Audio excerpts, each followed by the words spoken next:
Okay, so I want to talk about the worst My Little Pony convention I've ever been to in my entire life. I already made a video about the best one I've been to on the main channel, so go check that out if you haven't. But if you have seen it, you're probably wondering, why isn't this one on the main channel? Well, the answer is pretty simple.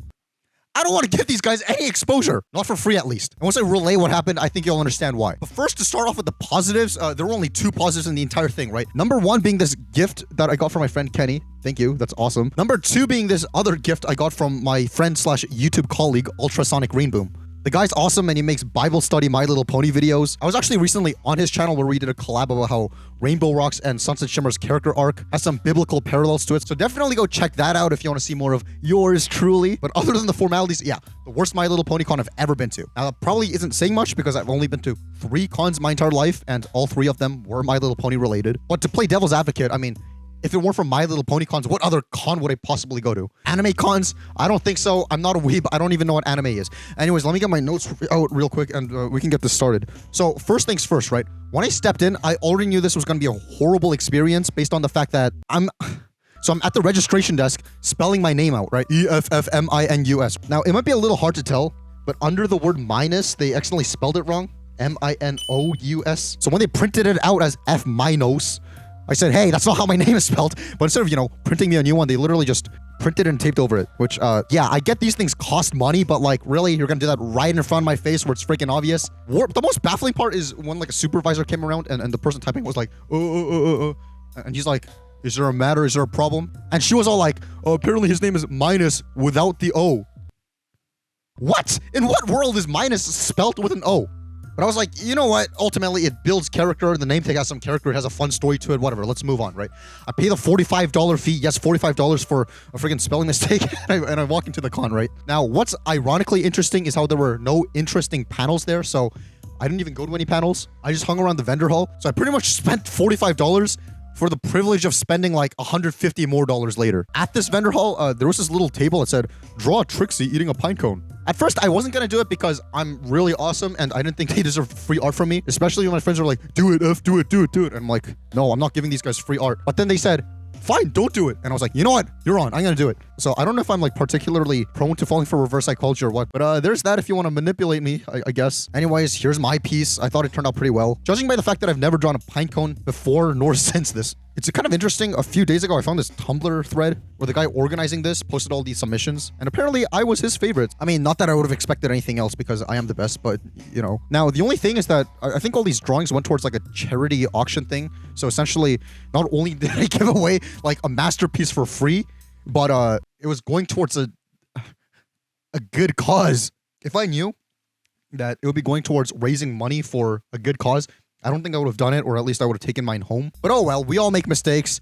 That's why pencils are built in with erasers on them. Another thing I thought was kind of interesting is like in the vendor hall, there were some like vendors that had nothing My Little Pony related to them. They had like Has-Been Hotel art, which obviously the overlap between people who watch My Little Pony and watch Has-Been Hotel are probably like, it's not 0, but obviously it's not 100. Whereas people going to a My Little Pony con and who watch My Little Pony, the overlap is 100. So I don't know what kind of business decision this person's making, but you do you, I guess. So now you're probably thinking, oh, you said you spent $150. What did you spend it on? Well, I'm not proud of any of my purchases, but the main thing I got was it was a $100 piece. Yeah, interesting purchase, I know. But I kind of needed it because I have this mini version of it, and I thought it'd be hilarious to have the mini version and the big version. Another thing I got was this DVD. It's a freaking documentary about bronies from 2014. So there was this guy selling these, right? Like he had a table with a bunch of these like laid out. I said, hey, is this any good? And he's like, I don't know. I've never seen it. I don't have a DVD player. Okay, I got it anyways. And I said, this is from 2014. This is like ancient. Do you guys just have like a warehouse full of these or whatever? And his answer was, I don't think he understood my question, but I genuinely am curious. Like, where did this even come from? I don't know. I'll probably watch and do like a full retrospective on the main channel. I was planning on doing like an interim entry in the retrospective anyways between season 2 and 3, where it's like a video in the style of the brief retrospectives where I'm just talking about the fandom and stuff. So I'm assuming that this will come in handy for that. Another thing I got, which I'm not really proud of, is this Ducky keychain thing that I'm covering up for a very specific reason. It was kind of weird because this was just out there in the open where, children could see. So I did my civic duty to purchase it so that no other people could look at it. No, it's kind of dumb because it was just out in the open, and I was asking the girl who runs it. I was like, "Hey, do you have a version of this that won't like give me weird looks if I took it out in public?" And she was all like, "Wow, that's crazy. That's not supposed to be out there." Dude, do your job properly. I mean, I guess that's a little hypocritical since there's like some editing mistakes in some of my videos that I let slip through the cracks by accident. But like, it'd be one thing if she said, "Yeah, we're allowed to have these out here."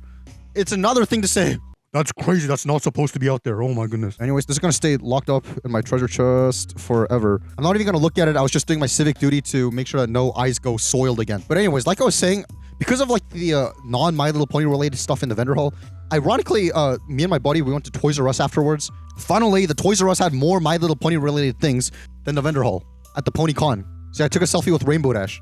This was at the Toys R Us, not the con. Come on, con, let's set our priorities straight.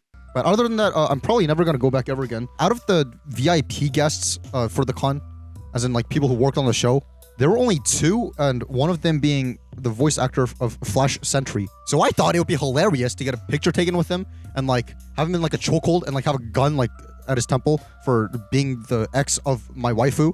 But then I realized, yeah, that's probably not a good idea, especially if they have security. And like, I'm sure if I explained it, like, hey, I'm like a YouTuber who like, there's this whole bit about liking Sunset, can I like point a gun at it? I'm sure the guy would have said yes, but the thing is like, the security who work there, they literally have nothing better to do, and they're probably just like hoping for like weird things to happen just so they can like step in and do things so they feel like they're doing something.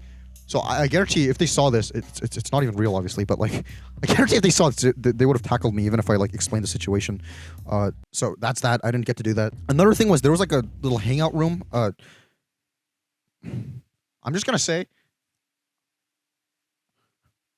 you know the whole stereotype about like how neckbeard bronies like not showering. Yeah, I'm not saying that these guys don't shower, but I am saying that the room could have used fumigation and heavy ventilation. That there were scenes where I had to literally take a break, run outside to the closest like exit, and just some fresh air, and then run back in. Not run back in. I ran outside and I walked back in. But you know, I don't know. They should probably make rules where you have to keep the windows open, or at least have like AC cranked up at max. Like I genuinely almost threw up. I don't want to think about it. Now, obviously, the things I said aren't really the con's fault necessarily, nor the people who run it or whatever. But the people who do run it look kind of unapproachable, so I don't think I'll ever go back to this particular con ever again. And also, I'm not going to give them free exposure. Of course, I'm not blaming all this on the con, like, nor the organizers. I think that would be a little bit immature on my part. So I'm just explaining my perspective because, you know, despite my name being EffMinus, I'm actually quite optimistic. And I like taking negative things that I've experienced and trying to package into something funny. Because positivity is my philosophy, man. But I don't know, other than that, that's it. And it wasn't like that bad. It's not like I went home and like cried myself to sleep. Oh, everyone hates me, blah, blah, blah. Like, that's dumb. Other than that, thanks for sticking by this channel. I know I haven't uploaded in forever, and the background obviously looks very different, and I might actually start using this background for my main videos as well. I don't know, this shelf still needs like some work, but like that shelf also needs more organizing. But other than that, I do like this technical layout. Keep an eye on this channel because I know I always say, oh, keep up with this channel to follow my life, but like, I genuinely mean it this time. I have a goal to upload 70 videos to this channel before the end of the year. And this counts as one, so 69 more after this. But I have a lot of video ideas for this channel, and they don't take as much work, obviously, as like the main channel videos, so expect a lot more stuff. But other than that, I hope watching this video and hearing me talk kind of, you know, cheered you up a little, or made you smile, because that's pretty much what I intend to try doing. So yeah, until next time, this has been EffMinus signing out. I don't think I usually use that outro on this channel, but whatever.